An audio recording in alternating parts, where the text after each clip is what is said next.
Chers amis, je suis Monseigneur Marcel Danfous, évêque du diocèse de Sault-Sainte-Marie. Qui que vous soyez, où que vous soyez, bonne nouvelle pour vous.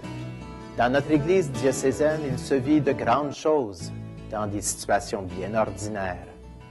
Nous croyons que le Seigneur marche avec nous et nous espérons qu'aujourd'hui, vous pourrez le découvrir davantage en rencontrant des personnes passionnées pour le Christ.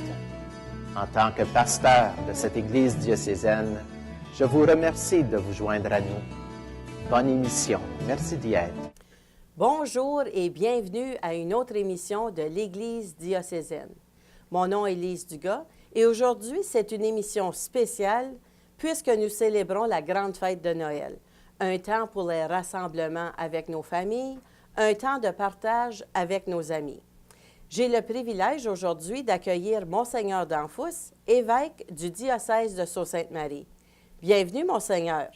Joyeux Noël et merci d'avoir accepté notre invitation.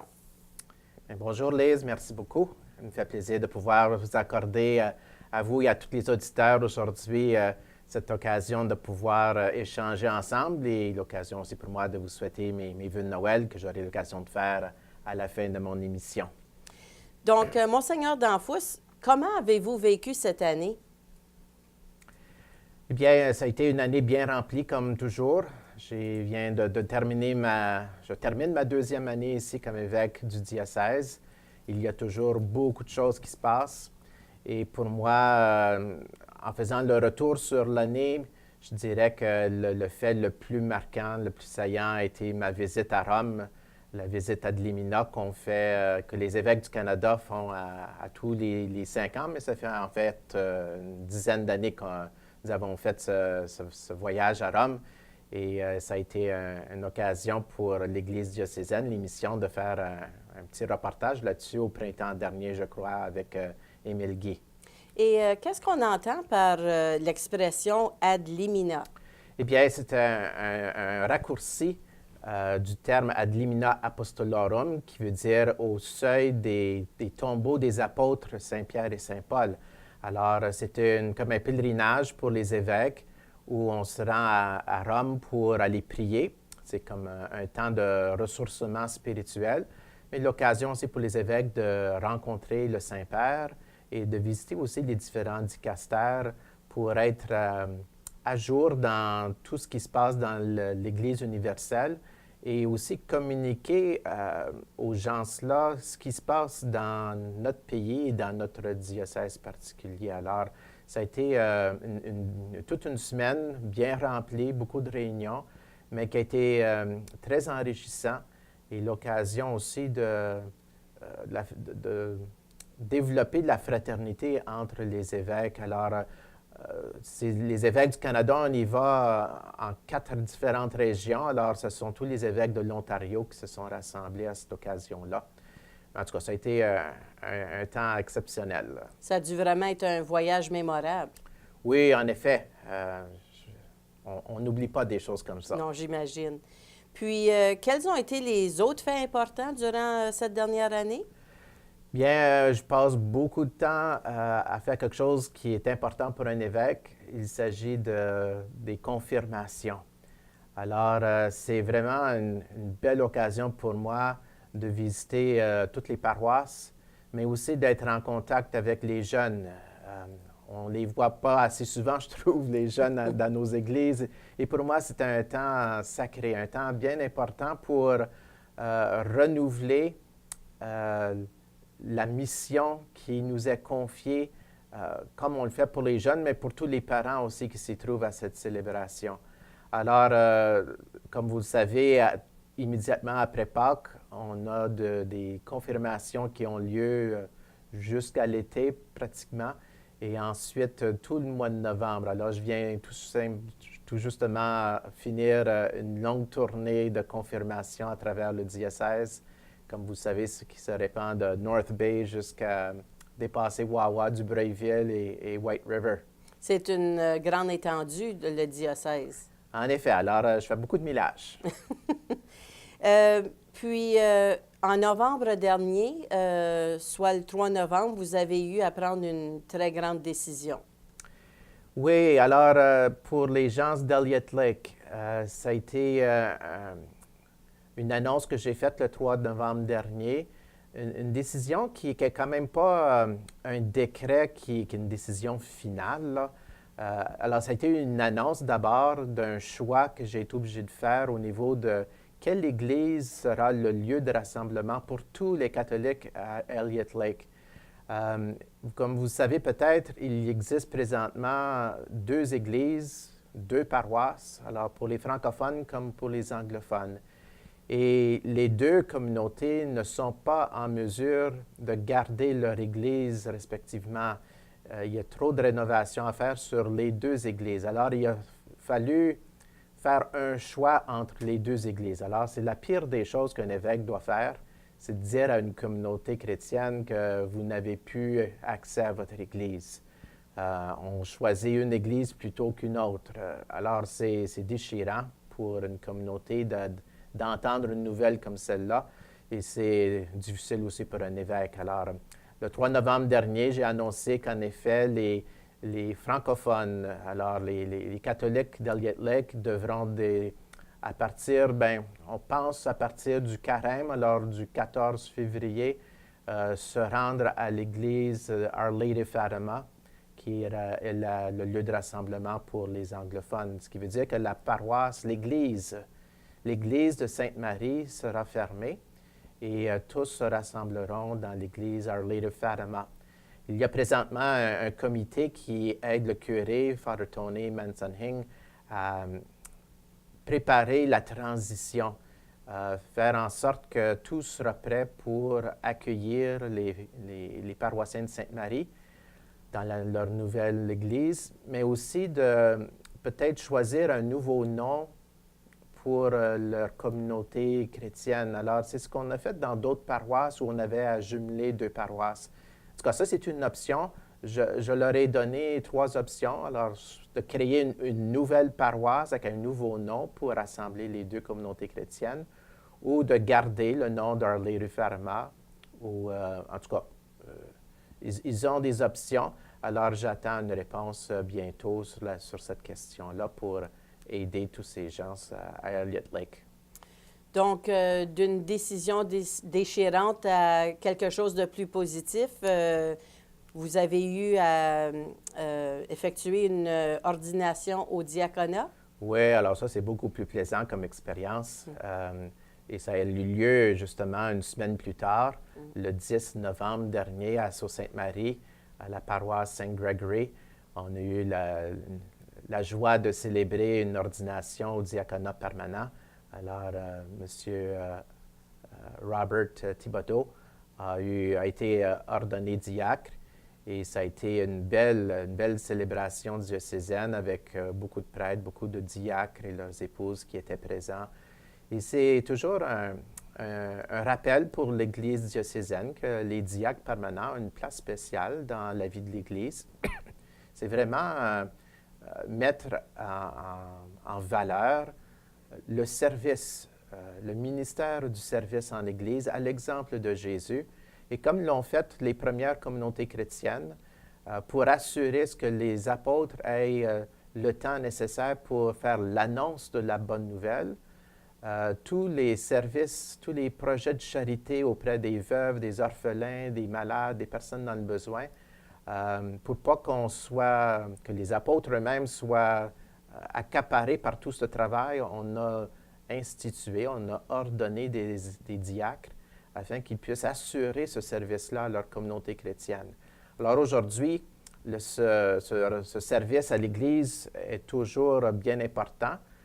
On voit souvent nos diacres dans le cadre de nos liturgies, alors ils ont aussi leur place dans la liturgie, mais il faut se rappeler que leur premier appel, leur vocation consiste vraiment à être insérés dans la communauté, dans des services de charité.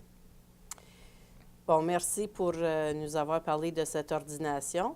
Il se passe plein de choses nouvelles dans le diocèse, entre autres les changements au niveau du personnel. Oui, alors c'est important de savoir que ce qui se passe au centre diocésain est toujours en changement, en évolution. Lorsque je suis arrivé, j'ai pris le temps de regarder, d'écouter, d'observer, de faire un peu le point sur la situation ici.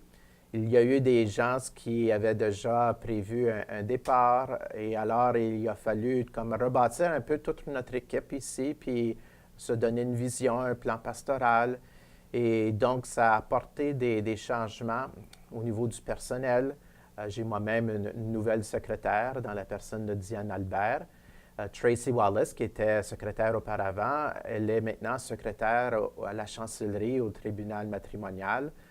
Et j'ai vu aussi le besoin d'assurer une présence à la réception pour notre centre diocésain. Alors, Daniel Dorion assure ce poste depuis déjà le mois de mai. Et c'est pour nous un plaisir d'avoir une personne qui est là pour nous accueillir au centre et aussi pour répondre au téléphone lorsque les gens s'appellent. Et c'est une dame qui nous aide dans beaucoup de projets. Il y a aussi de la nouveauté au niveau des services pastoraux. Alors, j'ai nommé Robert Larivière comme directeur des services pastoraux et aussi comme directeur des services canoniques pour aider dans toutes les décisions de droit canon, la loi de l'Église. Alors, moi, je ne suis pas un spécialiste là-dedans. Alors, M. Larivière en est un spécialiste et il nous donne un grand coup de main de ce côté-là. Et du côté pastoral, j'ai aussi embauché un jeune homme qui s'appelle Tim Malone pour être un peu l'associé, l'adjoint au directeur au niveau des services pastoraux. Alors déjà, ils ont entamé des projets importants pour offrir de la formation dans le diocèse et on pourra en parler plus longuement à une autre émission. Et vous avez également établi des sessions de formation pour les ministres que vous dites extraordinaires. Oui, alors je viens juste de parler d'une certaine session qui a été offerte. Les ministres extraordinaires de la communion. Alors peut-être qu'il faut expliquer un peu ce qu'on veut dire par extraordinaire. Ce n'est pas dans le sens qu'ils sont plus spéciales. C'est juste que le ministre ordinaire, c'est le prêtre ou le diacre, des personnes qui ont reçu les ordres sacrés. Et donc, ce sont les personnes qui, en temps normal, en temps ordinaire, assurent à apporter la communion aux gens. Que ce soit à la messe ou que ce soit à la maison auprès des malades. Mais il y a des circonstances où il nous faut de l'aide. On ne peut pas assurer tout seul ce ministère. Et c'est pourquoi dans beaucoup de paroisses, on a des ministres extraordinaires pour assurer la distribution de la communion pour les fidèles comme pour les malades dans la maison. Et donc, c'est pas mauvais d'assurer une formation à ces gens pour qu'on ait des pratiques communes à travers le diocèse et qu'on puisse aussi rappeler aux gens en quoi consiste ce ministère et comment c'est précieux pour nos fidèles d'être en communion avec l'Église, surtout pour nos malades qui ont soif, ont faim de Dieu, et pouvoir leur assurer le corps du Christ, c'est un temps qui apporte beaucoup de confort à ces gens-là et qui nourrit leur spiritualité. Et en même temps, je présume que ça vous donne l'occasion d'avoir une ligne de conduite qui est la norme pour tous ces ministres. Oui, alors, quand il n'y a pas de ligne de conduite et que, avec les années, des fois, on commence des nouvelles pratiques, des nouvelles habitudes, et des fois, on s'éloigne des normes liturgiques qui nous sont données par l'Église universelle. Et donc, c'est important de faire le point là-dessus de temps à autre et de corriger des façons de faire qui ne sont pas toujours bien correctes. Alors, c'est une session de formation pour d'abord enseigner les personnes en quoi consiste ce ministère et aussi les politiques diocésaines sur le comment faire. Donc, vous avez mentionné le nouveau personnel. Je présume qu'il y a eu des sessions de formation pour ces nouvelles personnes qui font partie du personnel? Oui, bien en fait, on a offert des sessions de formation avec ce nouveau personnel pour ceux qui travaillent dans les différents paroisses de notre diocèse. Alors, par exemple, les prêtres à l'automne, oui, on a eu une session de formation pour aider tous les prêtres à mieux comprendre toutes nos politiques diocésaines, alors que ce soit au niveau pastoral, que ce soit au niveau des finances, de l'administration.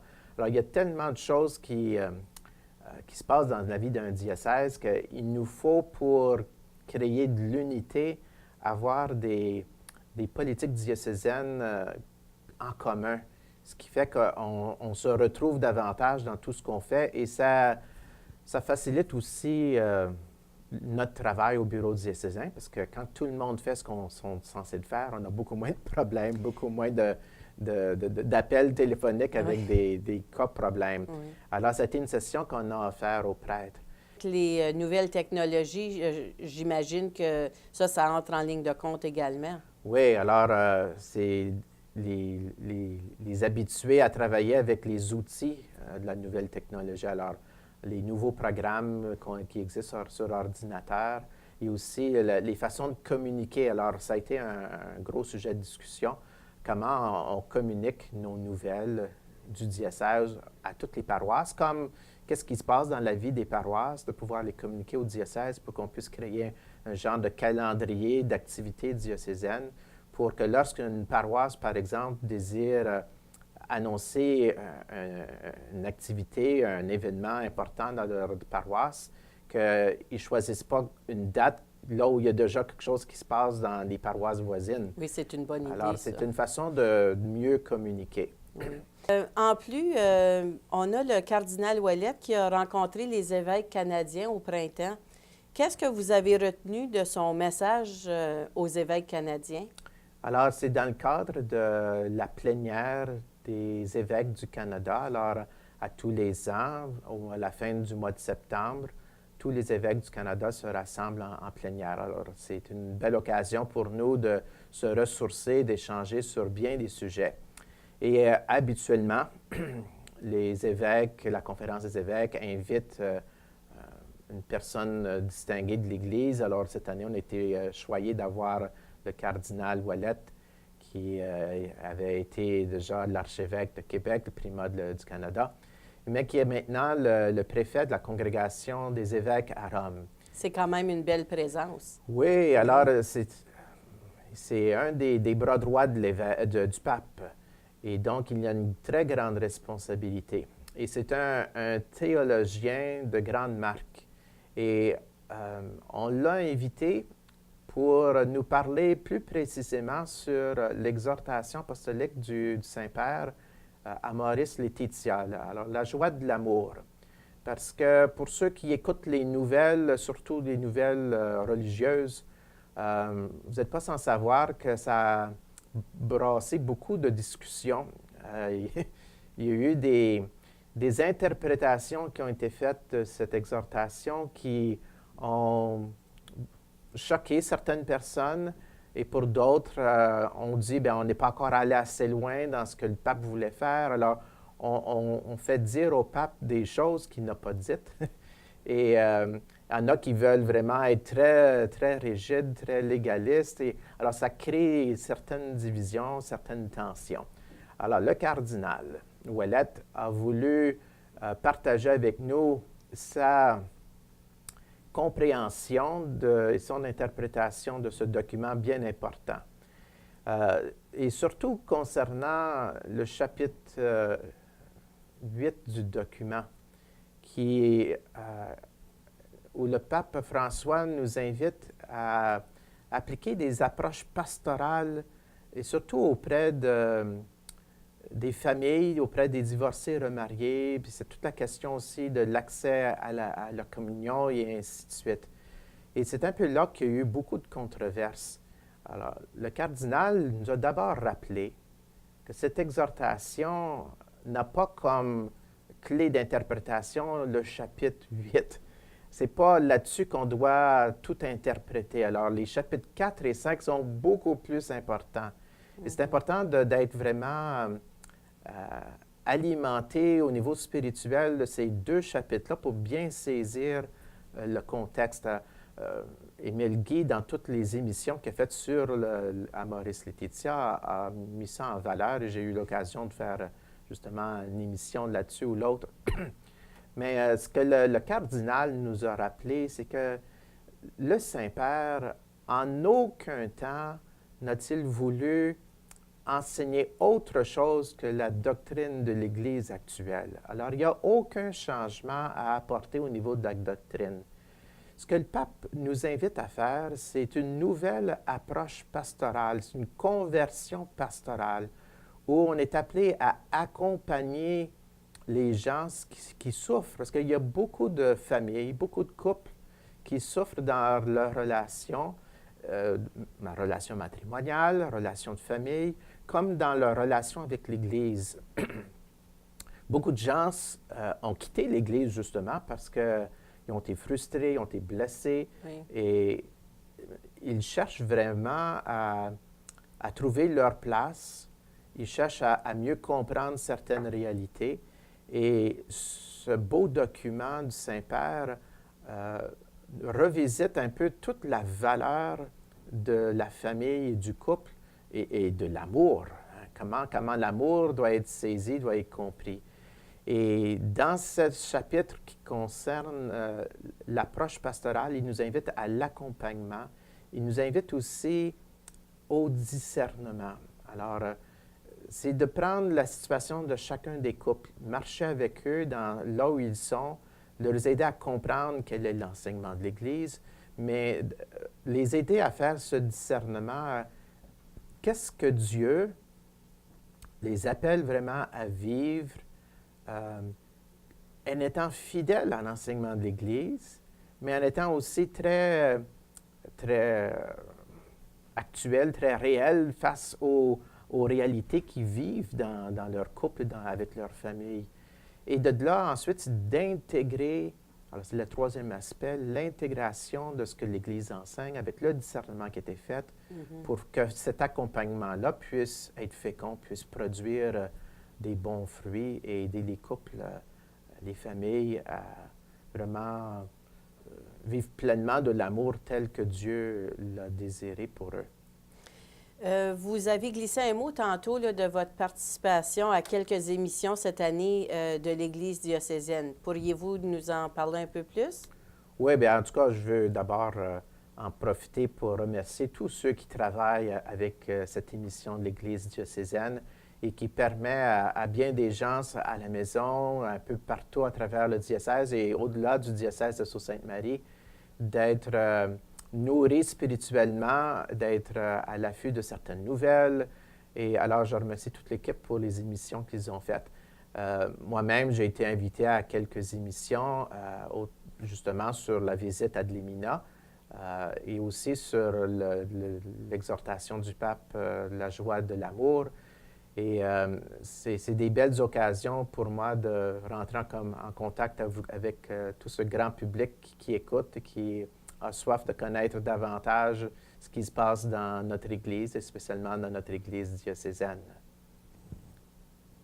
Puis j'ai remarqué, nous sommes au diocèse même, au centre diocésain, pour enregistrer cette émission. Puis j'ai l'impression qu'on est en train de faire peau neuve à l'extérieur. Est-ce que vous pouvez nous en glisser un mot? Alors, pour ceux qui ont eu la chance de voyager sur le chemin Sainte-Anne, pour se rendre au centre diocésain, vous avez peut-être eu la mauvaise surprise de voir l'entrée au centre diocésain barrée et de voir que le chemin n'existe plus, que c'est une montagne de roches. En fait, c'est important peut-être de savoir que l'édifice dans lequel on retrouve le centre diocésain n'appartient plus au diocèse. Alors, nous sommes maintenant des locataires. Le propriétaire est celui qui gère la maison pour personnes âgées de Red Oak, qui est juste voisin de chez nous. Ils ont acheté tout le terrain pour pouvoir faire une extension à leur édifice. Et puisqu'ils ont une vision assez grande pour tout rénover le terrain qui entoure l'édifice, Ils sont en train de tout refaire le devant. Alors, ça implique la démolition, l'explosion de la roche qui existe devant l'édifice. Ce qui fait que depuis déjà plusieurs mois, on entend des explosions et ça dérange un peu les personnes qui travaillent au centre, mais ça dérange surtout les personnes qui arrivent au centre diocésain et ne savent pas trop comment s'y rendre. Alors, il faut prendre la rue Xavier pour pouvoir se rendre par le côté de l'édifice du centre diocésain et rentrer par la porte du côté, parce que là, la porte en avant est complètement fermée, il n'y a pas d'accès. Donc, vous anticipez que le travail va être complété dans quelques mois ou est-ce que c'est à longue échéance? Moi, je ne vois pas vraiment de changement avant l'été, même peut-être l'automne prochain. C'est des gros travaux. Oui. Et enfin, ça avance. Oui. Mais c'est important que vous sachiez ce qui se passe. Oui, bien, merci d'avoir apporté une lumière à cette question. Puis, en terminant, Monseigneur Danfous, est-ce que vous avez un message à partager avec nos téléspectateurs et téléspectatrices? Bien, rapidement, je vais tout simplement souhaiter mes meilleurs vœux pour un Noël qui soit vraiment habité de la personne même de Jésus-Christ. C'est le cadeau que Dieu le Père nous fait, de venir s'insérer dans notre vie et d'accueillir Jésus comme un enfant. C'est la façon la plus simple, mais la plus grande aussi que Dieu a pris pour venir s'établir chez nous. Alors, un joyeux Noël à vous tous et à toutes vos familles, d'heureuses rencontres dans vos familles. Et en tout cas, je serai heureux de vous revoir pour la nouvelle année. Merci, Monseigneur Danfous, pour votre présence aujourd'hui. Puis au nom de toute l'équipe, j'aimerais remercier ceux qui nous ont accueillis dans leur maison aujourd'hui, leur souhaiter un joyeux Noël. Mon nom est Lise Dugas et au plaisir de vous retrouver pour une autre émission de l'Église diocésaine.